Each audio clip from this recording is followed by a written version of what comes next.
Good afternoon, and thank you for joining us for our daily briefing in the fight against COVID-19. I'm joined today by Dr. Jenny Harris, the Deputy Chief Medical Officer, and Professor Stephen Powis, the Medical Director of NHS England.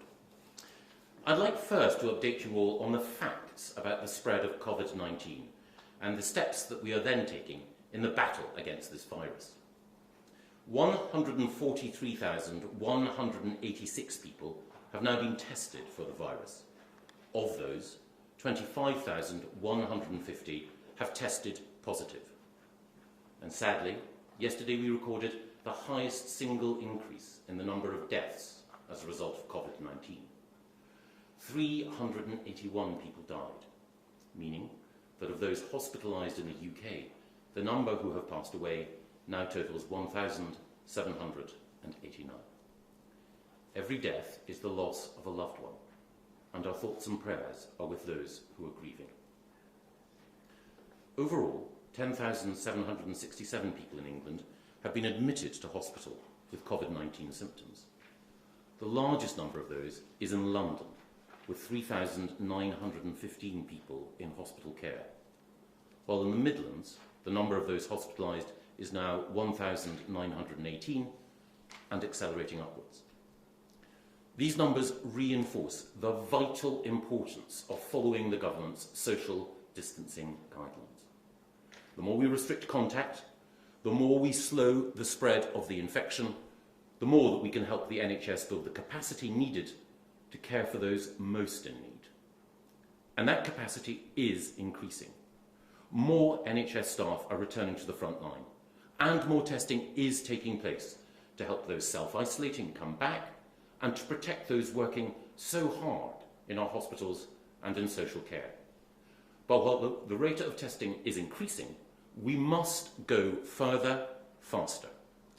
A critical constraint on the ability to rapidly increase testing capacity is the availability of the chemical reagents which are necessary in the testing. The Prime Minister and the Health Secretary are working with companies worldwide to ensure that we get the material we need to increase tests of all kinds. And as well as increasing the number of staff on the front line and the tests which protect them, we must also increase the capacity to provide oxygen to those worst affected by the disease. We have just over 8,000 ventilators deployed in NHS hospitals now. This number has increased since the epidemic began, thanks to the hard work of NHS professionals. But we need more.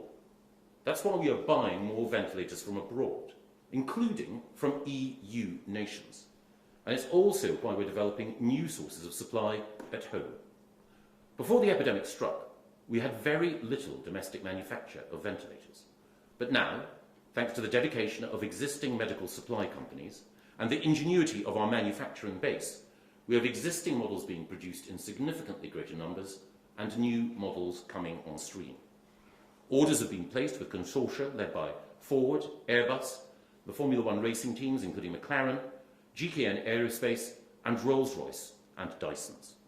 And I can announce that this weekend the first of thousands of new ventilator devices will roll off the production line and be delivered to the NHS next week. From there, they will be rapidly distributed to the front line. And as well as increasing the capacity for ventilation, which helps support those patients worst affected, we're also increasing the capacity to provide oxygen to affected patients at an earlier stage in the process of the disease, helping to avert, we hope, the deterioration of their condition. A team led by UCL, working with Mercedes-Benz, will produce 10,000 new CPAP devices to support affected patients, and a team from Oxford University are also developing related technology. And in our determination to prevent as many patients as possible seeing their condition worsen, we are conducting rapid clinical trials on those drugs, including anti-malarials, which may be able to reduce the impact of COVID-19 on those affected. But even as we seek to explore every avenue to slow the spread of the disease, to reduce its impact, and to save lives, I'm conscious of the sacrifices that so many are making. That's why the Chancellor's economic package is in place, to support people through a difficult time.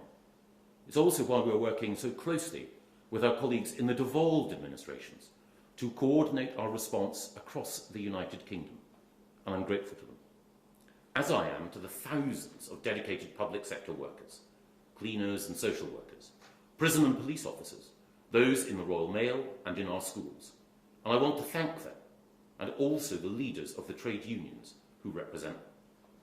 In this united national effort, we're also delivering food and prescription drugs to up to 1.5 million of the most vulnerable, who are self-isolating for 3 months. And we will do more to help, working with the 750,000 people who volunteered to help at this time. Many are already heavily involved in local community support schemes. And we want to work with them to ensure that we support not just the 1.5 million most vulnerable to the disease, but all those who need our help through this crisis. Those without social support, those in tough economic circumstances, those who need the visible hand of friendship at a challenging time. That's why my Cabinet colleague George Eustace and the Food and Farming Minister Victoria Prentice will be leading work with food suppliers, retailers, local authorities and voluntary groups to support our neighbours in need. I also want to thank the men and women of the military who've stepped up their work as part of the ongoing response to coronavirus. 3 RAF Puma helicopters are now stationed at Kinloss Barracks in Murray. These Pumas are working closely with a Chinook and a Wildcat helicopter based at RAF Leeming in North Yorkshire to meet requests for assistance from NHS boards and trusts across Scotland and Northern England. A second helicopter facility covers the Midlands and Southern England, working out of the Aviation Task Force headquarters at RAF Benson in Oxfordshire. Chinook and Wildcat helicopters, normally based at RAF Odium and RNAS Yeovilton respectively, support the southern areas. And these helicopter facilities have been set up to support medical transport across Scotland and the rest of the United Kingdom. The task force is also available for general support, such as moving equipment and personnel to where they are needed across the United Kingdom. And the Kinloss-based support follows the use of an RAF A400M transport aircraft working with the Scottish Ambulance Service to evacuate a critically ill patient from the Shetland Islands to Aberdeen to receive intensive care treatment. I'm deeply grateful for everyone in the armed forces and in the public sector who are doing so much to help us in the fight against coronavirus. And of course, all of us can continue to play our part in supporting them and the health service by staying at home, supporting the NHS and saving lives. Now, I want to ask Stephen to run through the latest data from our Cabinet Office Coronavirus Fact File. Stephen. Thank you. So our incredible staff in the NHS are working round the clock, pulling out all the stops to prepare for the expected surge in patients with COVID-19. I saw that myself at the NHS Nightingale Hospital in East London this morning and was completely bowled over by the work that is being done there, from a standing start a week ago to a new hospital that will be ready to take patients later this week. But as we have repeatedly said, and as you have just heard, NHS staff cannot do this on their own. Yes, we can increase capacity, but we also need everybody in the country, every one of you, to help by reducing the transmission of the virus, because it is by doing that that we will reduce the number of deaths and we will take the pressure off our hospitals and our health system. And the charts that I'm about to show you will show you why that is so important. So, all the interventions, all the instructions that the government have given, based on the best possible scientific advice, and similar to the approach being taken in many countries around the world, are designed to reduce social contact. In other words, to reduce the chance that the virus is passed from one person to another. And by doing that, the spread of the virus reduces and the number of infections reduces. I'm pleased to say that the great British public are paying attention to that message, and we see in many ways that amount of social contact is now reducing. So this first chart shows you an example of that, transport. And as you can see, the number of people using our transplant services has reduced dramatically over the last few weeks. So for example, you can see in the light blue line that transport in London on the tube has decreased dramatically, which demonstrates that people are paying attention and understand the message we are giving. And there are many other examples that show that that contact is being reduced. As the next chart shows, that plays into an impact on the number of infections. So the less social contact, the less the chance is that the virus can move from one person to another. And that will, over time, reduce the number of infections that we are seeing, the number of people testing positive. And you can see here that we have had a rise in the number of UK cases, but recently there is a little bit of a plateau. Now, I think it's really important not to read too much into this, because it's early days, we're not out of the woods, we're very much in the woods, and it's really important that we keep complying with those instructions. But as you can see, the number of infections is not rising as rapidly as it was. So green shoots, but only green shoots, and we must not be complacent and we must not take our foot off the pedal. Now, if infections fall, as the next chart shows, that will also translate into fewer hospital admissions. Hospital admissions typically occur a week or two after an infection. And remember, for the vast majority of people, COVID-19 is a mild flu-like illness, a heavy cold. But for a small percentage of people, hospitalisation is required. Now, you can see here that the rate of hospitalisation has been increasing. And we would expect that at this stage in the epidemic. But if those infections start to drop, then in the next few weeks, our hope is that the number of hospitalisations will also start to reduce. Now, the good news here is that that line is not going up very steeply, but it is still rising. We're not out of the woods. We need to keep our foot on the pedal. And as you can see there, around a third of the hospital admissions are in London, because, as we have said and as we know, the infection is spreading more rapidly in London, and London is a bit ahead of the rest of the country in terms of this epidemic. Now, as the next chart shows, hospitalisation, unfortunately, some people who are hospitalised do die. Every death is tragic, and we absolutely need to avoid as many deaths as possible by all playing our part. So what we want to see over time is a reduction in the number of deaths. And you can see here a comparison of deaths in different countries, and you can see maybe in the very light line in the middle that China over time has flattened that particular line. In other words, the number of deaths have reduced. And so if we reduce the number of infections, we will reduce the number of hospitalisations, and we will reduce the number of deaths. Maybe some green shoots, but the last thing I would want is a message to anybody that this is a time to take our foot off the pedal, to not comply with the instructions, because this is not a short haul. As we've said, this is going to take time, and it's important that we all stick with it.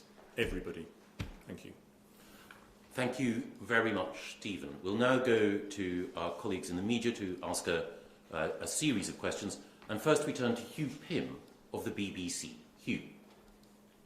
Thank you.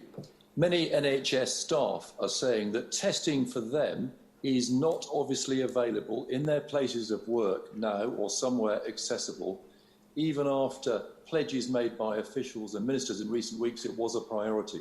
What do you say to them? Well, Hugh, we want to increase the number of tests. We are increasing the number of tests. I mentioned earlier that one of the constraints on our capacity to increase testing overall is supply of the specific reagents, the specific chemicals that are needed in order to make sure that tests are reliable. It's also the case, as I'm sure you're aware, that we've been working with the private sector and with academics, and Boots, for example, have increased the number of drive-in centres for NHS and frontline workers to be tested. But I'll hand over to Stephen first of all. So you're absolutely right, Hugh. It's absolutely crucial that NHS staff are testing. As I've said before, that's for two reasons. One, because those who are self-isolating because they have symptoms or are in household quarantine because one of their household has symptoms, they may not have this virus. It's still possible that they have another cold-like illness. And if we know that they test negative or their relative test negative, then we can bring them back to work. And that's important, obviously, at a time when the NHS is under pressure. And then secondly, if they have had the virus, then it is likely that once they get over the infection, they will be immune, and that's really important to know as they come back to work. So I'm really pleased to say that as testing ramps up, it is producing the capacity to increase our testing of staff.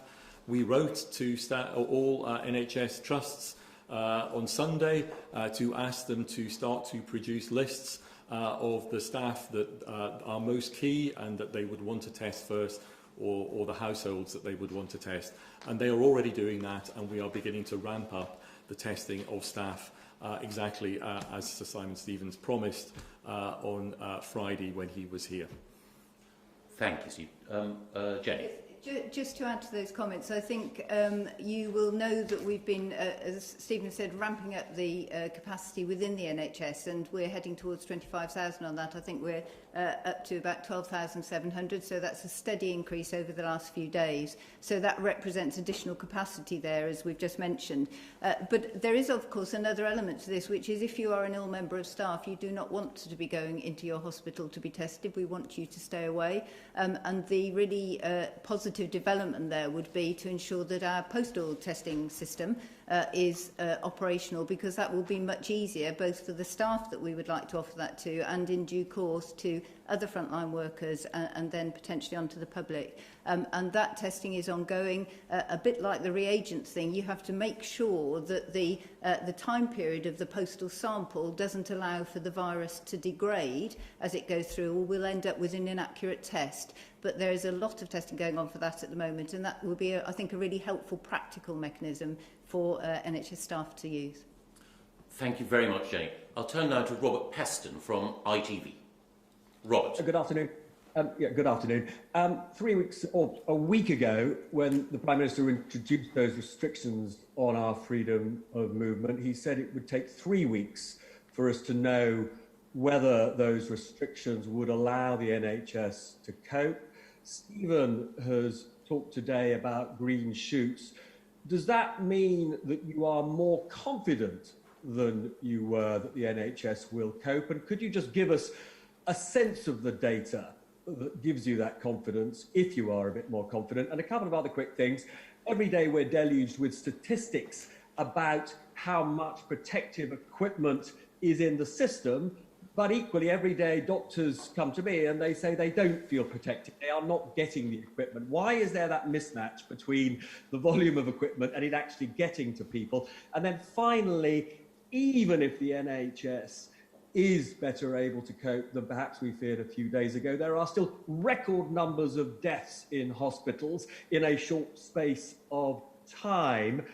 Are you expecting to give any new guidance to doctors about when it's appropriate to send somebody home to die because they are so frail that the prospect of surviving in hospital is slim, and it is probably better for them and their families that they die with their loved ones? Thank you, Robert.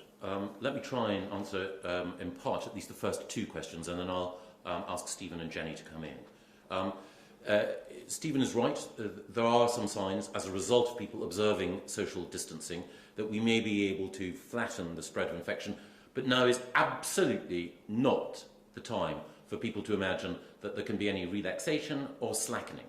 This is a hopeful sign, but we must be, as Stephen pointed out, wary of over-interpreting any individual day's data.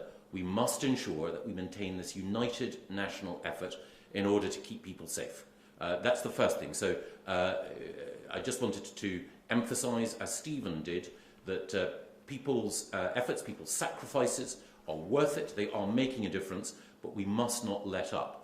On your point about personal protective equipment, we know that just yesterday, hundreds of thousands of aprons, eye protectors, respiratory masks, surgical masks and gloves reached the front line, and there is a 24-hour helpline. If any frontline NHS worker is concerned about not having the PPE equipment that they need, they can call in order to make sure that PPE equipment can be delivered. But I'll hand over to Stephen to say a little bit more, and then to Jenny. Stephen. So I honestly think it's too early to tell at the moment, and I very specifically used the term green shoots because they are just green shoots. And winter could come and those green shoots could turn out to be not the hopeful green shoots that we thought they might be. But I think the next week or two will be critical as we move through.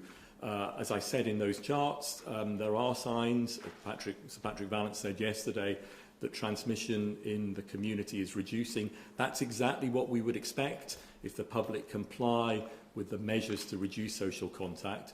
But there is a lag, as I described before, we see that in the number of hospital admissions and then in the number of deaths. So I think the next week or two are going to be critical, but this is a start of a battle. We can stop this virus, but we're at the start, and we mustn't let go of the measures and let go of everything that we're doing. We have to keep the foot on the pedal, as I said, no complacency. I want to encourage the public that they are playing their part, but I don't want to give the message that we need to do anything other than maintain our compliance with the instructions. Everybody needs to do that because that is the only way. That is the only way that we will get through this. Thank you, Stephen. Jenny, I don't know if you want to address Robert's third question, a sensitive question, obviously, about... I can do... I'm happy to start on that one, and also I was going to contribute on the PPE question, which I might start with, and if that's okay.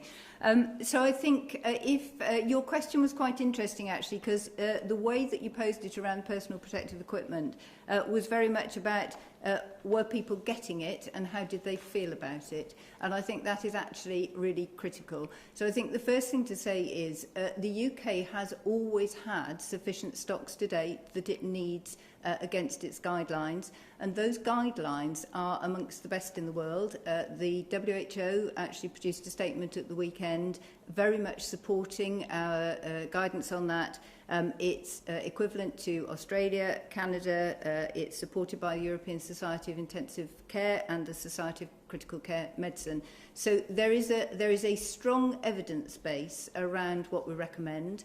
I think there has been a lot of concern in the system about whether our guidance differed in any way, and we are continuously reviewing that to the extent that we have asked the Health and Safety Executive to have a look, and they have produced some very positive guidance on that. And equally, there was a report by Tricia Greenhalgh around face masks, which was also very supportive of the position we have. So we are continuously checking.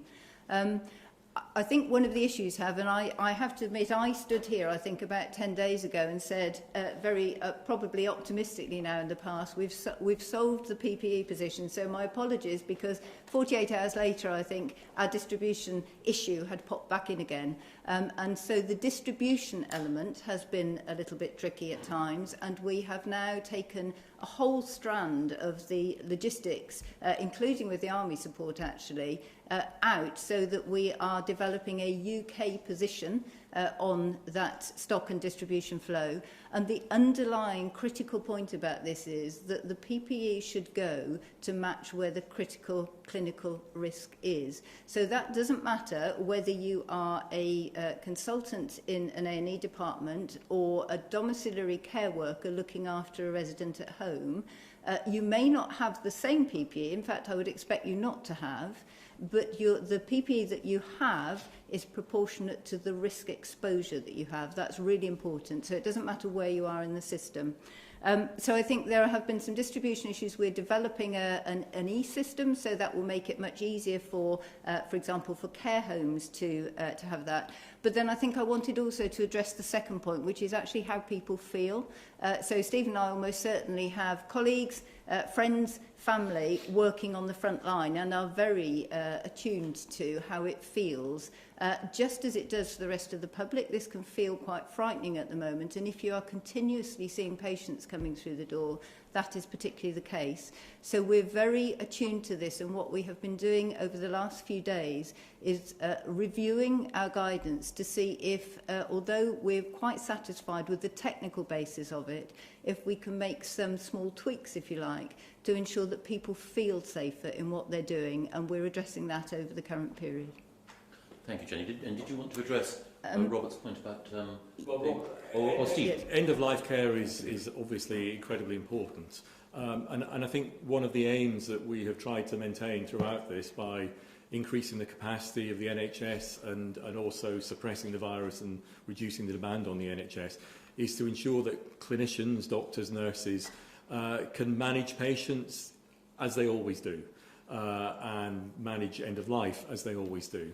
So I would expect end of life care to be just as good as it is in normal times. And I know that's something that our clinicians and hospitals and other healthcare facilities are thinking about very carefully.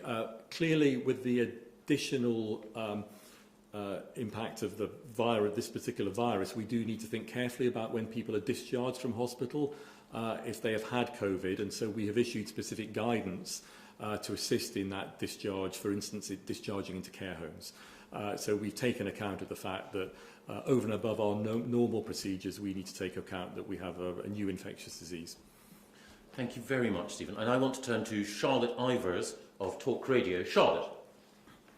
Thank you, Mr. Gove. Germany and South Korea have been held up as examples of how to get this right.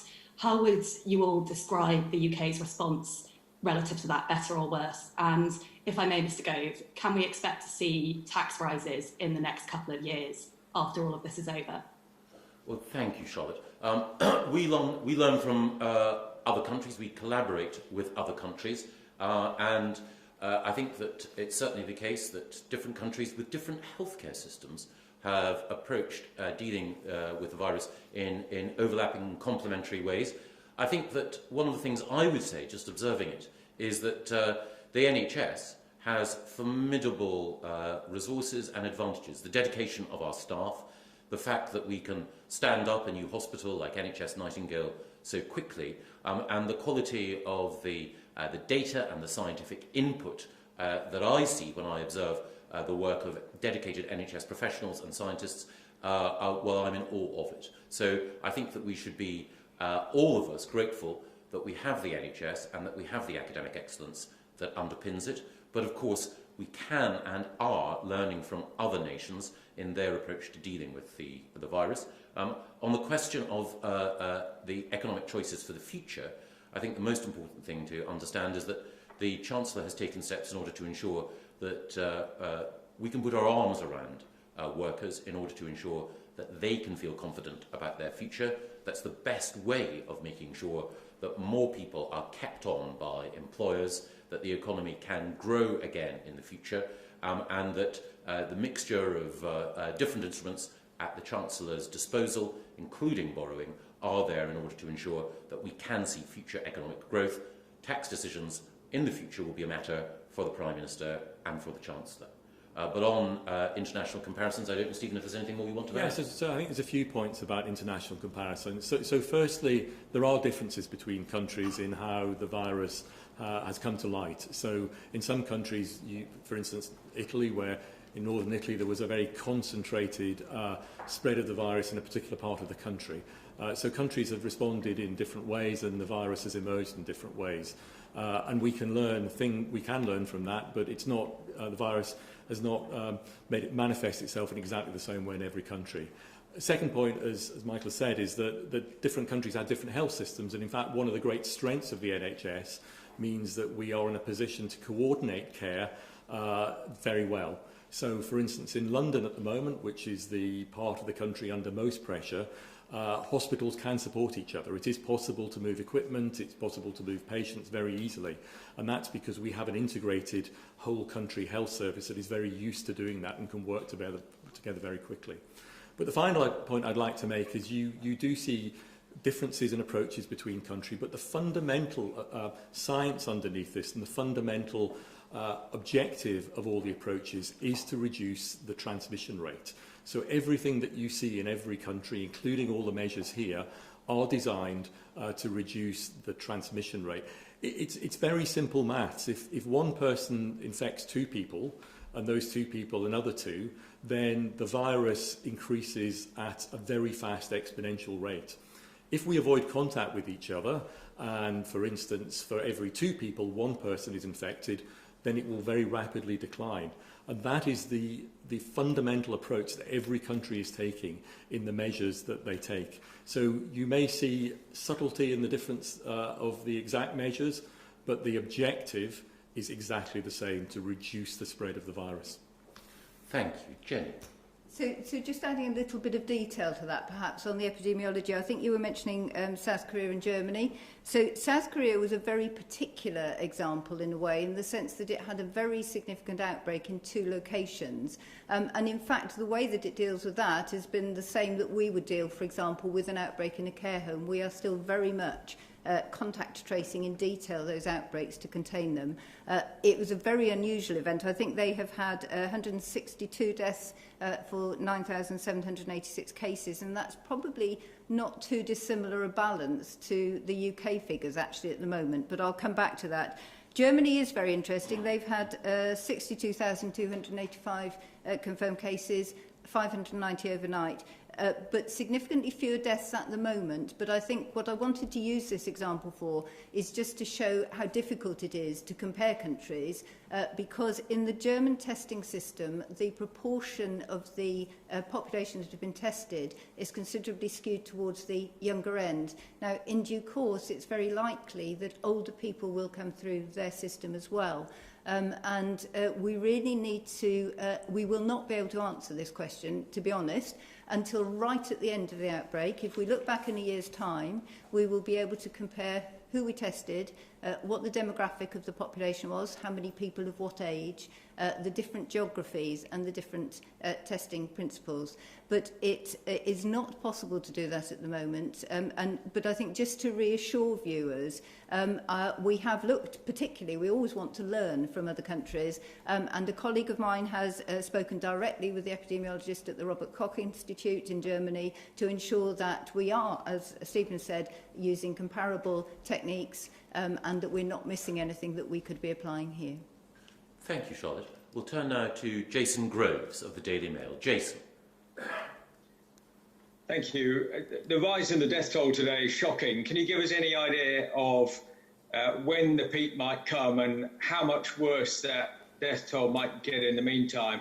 And on testing, you all seem to agree that we need more testing. You've said there's a global problem.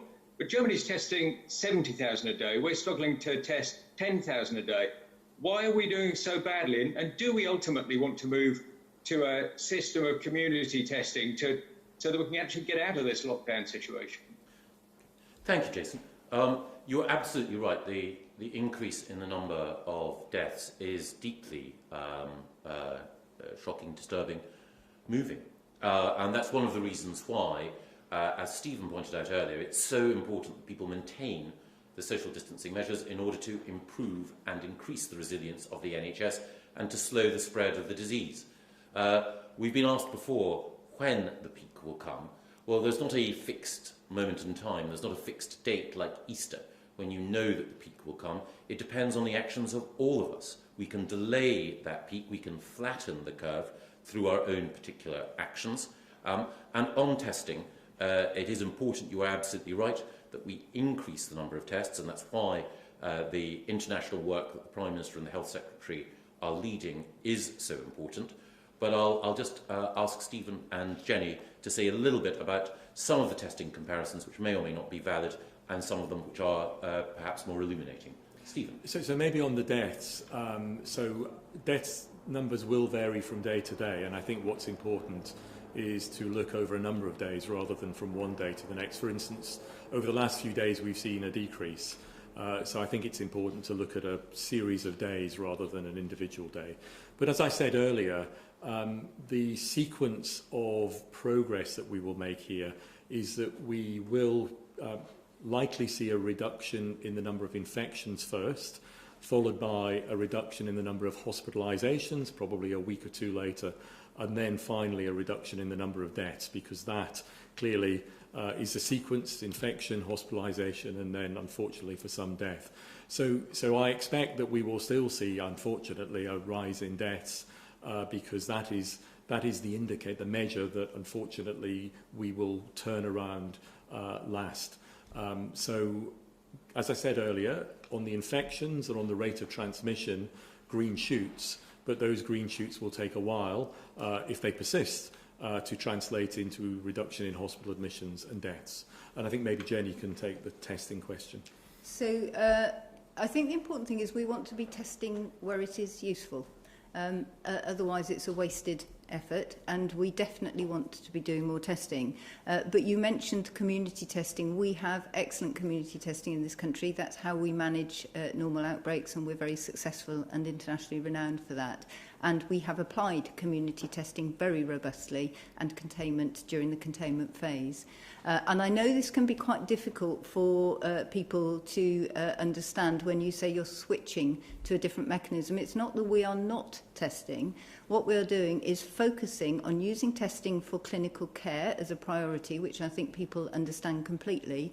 And then secondly, around getting our frontline workers and actually then everybody back into safe work. At the moment, if you were a member of the public and you tested positive, you would not be taking any different action to the action that we are asking you to do currently.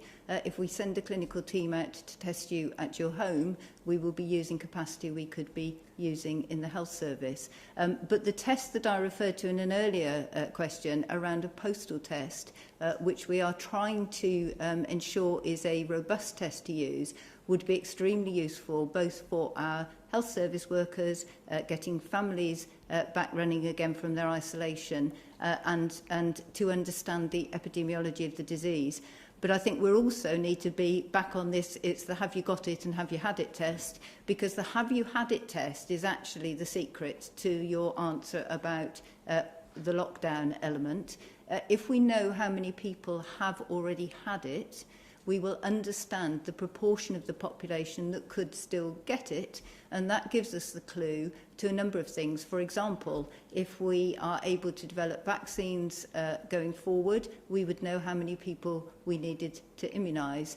If we are going to take lockdown measures off, we can model to say, actually, we know this proportion of the population is still likely to get the disease, so what happens to our second spike, potentially, if we take them off? So those tests are just as important, and at the moment, we have started a number of tests at the Public Health England facility is one, and then other scientists working in testing cohorts of people, groups of people, which are age specified, if you like, so that we can start to get a good idea of how many people in the population have had it, and then extrapolate that number out, so we get a picture for the whole country. So that actually is more of a clue in many ways to managing the end of the outbreak and when we can take the locks off.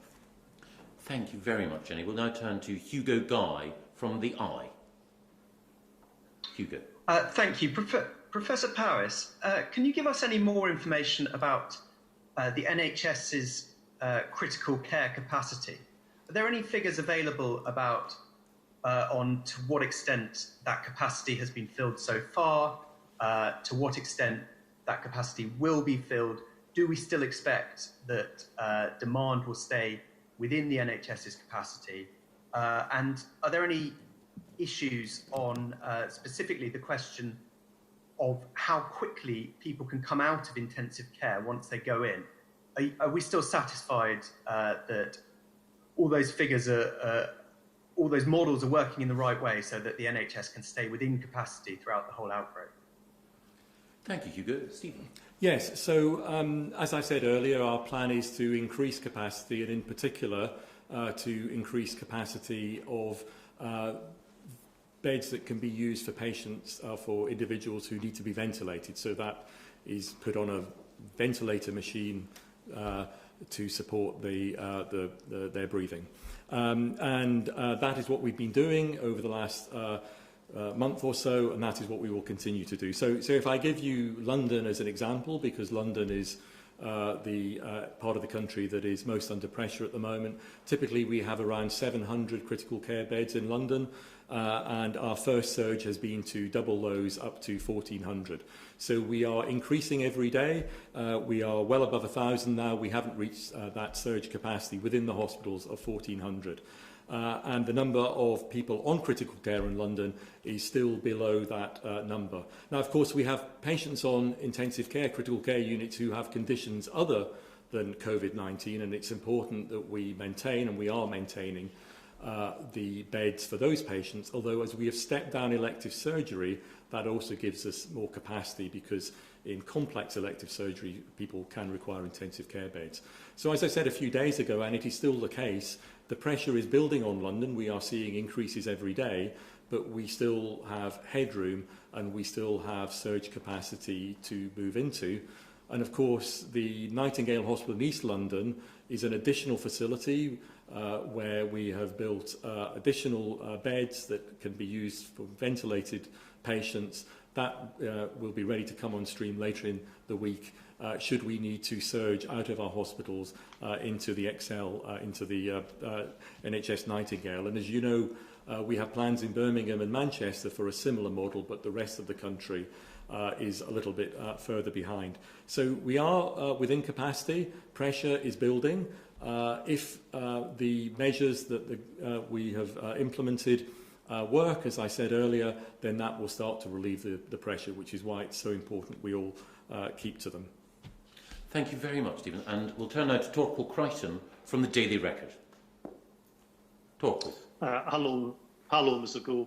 Mr Gove, you talked about reducing contact as the ministers do every day, but at the Daily Record we get reports every day from employees being asked to turn up for work at what most people would consider non-essential industries. This isn't just a London problem.